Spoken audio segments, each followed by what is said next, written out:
Hello and welcome to Extraordinary Women TV. I'm Shannon Skinner, your host. Now, if you're a professional woman, I'm sure you've got a really busy life, and you probably are very interested in having a very successful romantic life at the same time. Well, you're going to want to hear what my first guest has to say. That's Nicole McCance, who is a relationship expert. So she's got some really great tips, so you're going to want to watch this show. Now, later in the segment, before we take a break, I'll have my regular Good to Know Minute when I ask my guests for their top tip on creating a successful life, and you're going to hear Nicole's. In the second half of today's show, we'll talk about surviving sexual childhood abuse, healing, the healing journey, and hope. So stay tuned. Nicole, hello. Hi, how are you? Oh, I'm very well. How are you today? I'm really great. Well, it's great having you here. Now, you're a psychotherapist and a relationship expert. You're based in Toronto, and you've been providing counseling services for about 10 years across North America and in Russia. Mm-hmm. Fantastic. Now, what is really the key role of a relationship expert? I mean, do you have a specific goal in mind when you start working with people? I mean, what does a relationship expert actually do? Well, a relationship expert is one title, but also I am a psychotherapist. So I do couples counseling. I do both individual and couples counseling, and so two people will come into my office for about an hour once a week, and my role is to help them release from the patterns that they're in. A lot of people, I'm sure we can all relate, we get into the same argument, so it's the same argument all the time, and they get so frustrated that they'll come in, and I basically act as a mediator, but also to point out the patterns that they might not see, and then they're able to change that. Because if you don't see the pattern that you're in with your spouse, you're going to constantly be doing the same thing until your marriage is just withers away. What was the moment in your life when you decided that you wanted to be a therapist? As we go through school, often we look at least in our generation, being teachers or doctors and lawyers, but you chose to be a therapist. Yes. What was that moment? Gosh, well, I remember this moment vividly. I was years and years ago when I was 17 years old. I was living with my mom, who's a single mom, and we didn't have much money, so my goal was to be the first in my family to go to university. And it was the first week of school, and I had got the news that my father had quite unexpectedly and devastatedly passed away. And I remember the moment where I'm standing there and I hear this, and I just remember the moment where I had two choices. I had the choice to just crawl into bed and never get out, and to just say, screw it, right? Or I had the choice to make him proud. And I remember just like that word as a 17-year-old girl. And I find during devastation, a lot of us, especially when people leave us, it's like they take a piece of us with them. Or when they pass away, I've had many clients where they actually die. The person who passes away dies, and they die. And I remember feeling in that moment that I'm not sure what I'm going to do. Like, how is my life going to end up? However, I knew that the best way that my father would want is to me to make a difference in this world. Not just make a difference, but to have a fulfilling life, because he never got to. So in that moment, being 17 years old, I said, if I can get through this, my purpose is to help others get through devastation, trauma, depression, anxiety, and all that comes with it. So what I did is I grieved, and then I was really committed to going to school and working really hard and getting the education and getting into private practice and helping people. So truly, the reason I'm a therapist did come out of a traumatic event. But what I did is I took this pain and I funneled it towards something powerful, which is helping others. So that's a lot of people, of course, get, I believe, get caught up in their pain, and they are not able to funnel it. But the fact that you were able to harness that and turn it into something and then really help others is quite remarkable. And you've built up quite a successful practice too. Yeah. Yeah, I think that just using that motivation to drive me, and I think that if you're passionate about something, you can do it for hours and hours. So I do work a lot. I'm one of those professional busy women, but it's not work. It's like I get energy from my clients. It sounds amazing, but I look at the little steps that they make, and that motivates me to work weekends or to work late or to get up at 5 a.m. What has been, the greatest obstacle for you in creating a successful practice? That's a great question. It doesn't happen overnight. It does not happen overnight, no. A couple of things. I would say one is not listening to the negative chatter that lives in my head. And what I mean by that is when I was 24 years old, I had started my practice, and it took walking into a doctor's office and promoting myself, and that was terrifying. And many of us, we listen to that negative voice that says, what if you look silly? What if you're rejected? But I chose to be aware of the thought, and I help my clients do this, and then to change the thought. So shift my perception, right? But the other thing that was my biggest obstacle was the little voice, but I learned to not listen to it, if that makes sense, to distract myself or to be in action anyway. Another big thing I'd like to share is the biggest obstacle as an entrepreneur and a therapist is not getting caught up in the distractions. So what I mean by that is there's always business opportunities coming, and I'd always get caught up in the next shiny new idea. Do you know what I'm saying? It's easy, isn't it? Because when we're out there as entrepreneurs trying to make things happen, other things do come our way. Yes, and then you've got 10 businesses, right? And you're exhausted. But I had a whole bunch of businesses, but was putting 10% into each. So there's 3 tips that I really like to share. The first one is clarity. I had to be so clear on what I wanted. And then the next one is focus and commitment. Because I would be clear, but I wouldn't be focused. I'd be all over the place. But once I had clarity, this is exactly what I want, whether it's in my relationship or in my business, and then focusing on it and then committing daily to have it grow, it completely shifted everything. So, as a relationship expert, and thank you for those are great tips. I made note.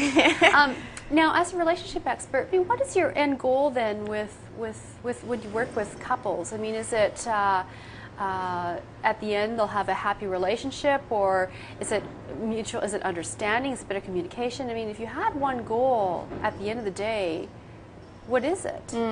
I think, to be honest, a good therapist doesn't have an agenda. Okay. You see, I see so many different couples, and if I had an agenda, I haven't lived their life. I'm not in love with that person. Do you know what I'm saying? Yeah. The biggest thing is, too, with couples, they're hearing advice from their mom, their neighbor, their friend. They're sick of hearing it. They want a place where they could be with their partner, and somebody could just shine a flashlight on some of the patterns that they're in, and they're just like, because if I tell them, that's just another person. But if they understand it in the moment, and I just point it out, that's where transformation and change happens. So I typically ask them, where do you want to go? Do you want to be somewhere your relationship's never been, or do you want to be where you used to be? See, some couples want to say, oh, I wish it was the way it was at the beginning, where you complimented me. Yes, exactly. Stage, right? Yeah. And then some people say, well, I don't want to go back there. It wasn't so great. I want us to be at the next level. But in the end, specifically, communication is one of the things that is the common theme throughout couples counseling. It's they are hurting each other when they're not communicating. They're not listening to each other's needs. When they walk into my office, they're quite resentful. So we're tackling that as well. So they come in with sort of an angry vibe often, or yeah. There's been years of hurt. And one person typically doesn't want to be there either. It's one person is really motivated to be there, and then the other couple is not so motivated. So, do you think that passion is possible to sustain in a relationship in the long haul? I think that it looks differently. Like, let's be honest. Right. After kids and 30 years of marriage, are you still waking up every morning completely passionate? And it looks differently. At the beginning, it's romantic love, and the endorphins are pumping, and you make me feel so amazing. But eventually, that turns into companionship. I respect you. I have a fondness for you. A deep caring? A deep caring, yeah. But So the passion, I think it's possible, but it does look differently, number one. And number two is it takes a lot of work. You see, people walk into my office and they say the passion is gone. And then I say, well, what are you doing in your life? And they name everything that they're focusing on except the relationship. So of course your relationship is withering away if you're focused on the gym, your friends, and your business. If you give something 0%, it eventually will start to corrode. Now, we're going to take a quick break, and before we do, I know that you've got a great success tip, and you've actually given us a few already, but certainly for the segment, I know that you've got a great tip, Nicole. Yes, the good to know minute? The good to know minute. Excellent. Now, I'd like people to think about how they're feeling right now, your viewers, in this moment, how they're feeling. And when we're feeling pretty awful, I'd like you to think about what you're focusing on. Because in this moment, if you're focusing on something that's negative, it will have you feel negative. Now, your focus is connected to your thoughts. So if you can shift your focus in this moment, just shift it to something more neutral, more positive, something that's working for you today, right? And then in that moment, you will feel better.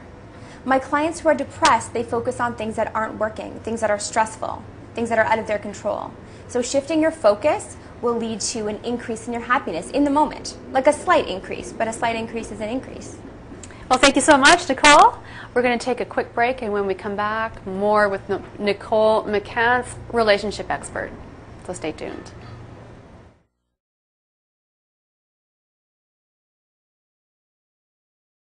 Welcome back to Extraordinary Women TV with Shannon Skinner. I'm joined by Nicole McCance, who's a relationship expert, and we're talking about relationships. Now, I had the good fortune of hearing you speak a few weeks ago, and you talked a little bit about a tool, a communication tool that you use in your practice called Imago, which I thought was really interesting. What is it? It's a communication tool. Imago means image. How does it... Yeah. Now, the word imago, exactly what you said, means image in Latin. And the theory goes that this theory came out in the 1980s, and any other couple's book that you read references this theory, and it is a tested theory. And it states that when you're attracted to somebody, you're attracted to them subconsciously because they remind you of your parents. Now, my clients never want to hear that because it's like, I always told myself I would never marry my father. I would never marry my mother, right? Because my father was controlling and my mother was neglectful. And then before they know it, they look at their marriage 20 years later and they're thinking, how did this happen? I wrote lists. I did everything to not be here. But the truth is it's completely subconscious. It's not a conscious choice. But if you think about it, it makes sense because as a child, that was comfortable. I'm not saying it felt good, but this was the way that you experienced love, right? With somebody who was controlling and so on. So when you meet somebody who has these traits, it's like you feel at home. So when you meet your imago, you tend to have this intense connection right away. Like I often hear, I feel like I've known you forever, and you technically have because they remind you of your parents who you've known forever since the day you were born. So when you refer to when you meet your imago, what you mean is when you're meeting your image. That is the image of a parent. Exactly. Right. Yes, and you tend to be in a relationship with this person because if it's not in an image of a parent, I often hear, well, you know, he's nice, but I don't feel that intensity, that pull towards. So that it's the subconscious image of your parent that's kind of pulling you towards them. But what happens is then there's conflict because then you realize, oh my gosh, you remind me of my parents, and I want to change you because I never got to change my parents. So subconsciously, we seek out our parents because we didn't get to change them, but we look for somebody who we can change. That sounds actually really quite fascinating. Now, do you see this? Like right across the board? Do you see it with every couple? No.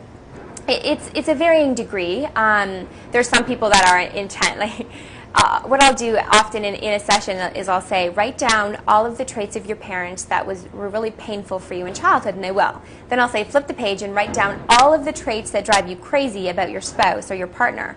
And they're flipping the page and they're thinking, oh my goodness, I've married my parents, right? Now, there's a varying degree. Some people flip the page and say, okay, there's only a couple there. But the more intense the relationship, the more that they're married to their imago. Now, what about success in the definition of success as a relationship, as a couple? how would you define, a successful relationship? I mean, what would it look like to you? As a therapist, I believe that most people want two things in a relationship. They want to be accepted as they are, and they want to be understood. So often I hear, I just want to, that's what love is, right? To accept somebody and truly understand them. And often one person wants to change the other. Why can't you see it my way, right? So I would say success is if you can be very accepting and truly understand your partner. This is the hard part, though. I mean, there's so much pain and resentment. It's hard to accept your partner. And that's what therapy helps you do. And often my clients will come by themselves to kind of work on it and then invite their partner in later. So what would be the steps that you would take someone through when they first come to see you, a couple? Well, it's not really structured as it is, right? Yeah, it's not really structured. Again, I really try not to have an agenda, right, and just really go where they are, because sometimes they'll show up and they're in crisis, right? It's like there's been a fight that we need to talk about because we cannot have this conversation on our own, so we need a mediator. But generally, it's walking them through a communication process, and which is an Imago technique. So the first step is mirroring. Often when we're arguing with somebody all the time, we're not listening. I'm sure we've all had this experience where you keep repeating the same thing, and the person's like, "You've said that 10 times," and you're like, "I know, but you're not listening. I'm saying it again," right? So I teach couples to literally, when the person is upset with you, to mirror back what they said. And just by them hearing you hear them, if that makes sense, yeah. You diffuse them, and now they're ready to listen to you. Because I promise you, if you're coming back defensive, they're not listening. It's a complete waste of both people's time. So I spend a lot of time in session working through this process. What about for busy professional women? I mean, if a career woman is really busy with her career, and if she has a relationship that requires a lot of time and work, but she wants a successful relationship, but she's also really, really stretched with her time, with her business. I mean, what kind of advice would you suggest to her? Well, in that case, it's a matter of priorities. It's a matter of balance. Balance is very hard to achieve. But a lot of, I have extremely busy clients who have kids and full-time jobs and 4 or 5 kids. You have to ask yourself, I live a life right now that's jam-packed. I'm up at 5, I'm working until, some of my clients are working until 10. But they have to ask themselves, what am I willing to give up?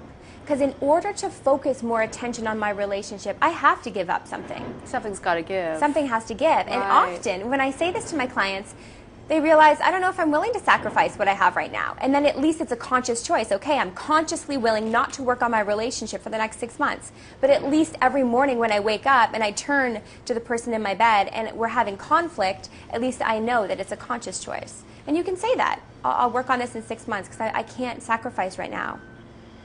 Do you see what I'm saying? Yeah. But at least they know what's going on.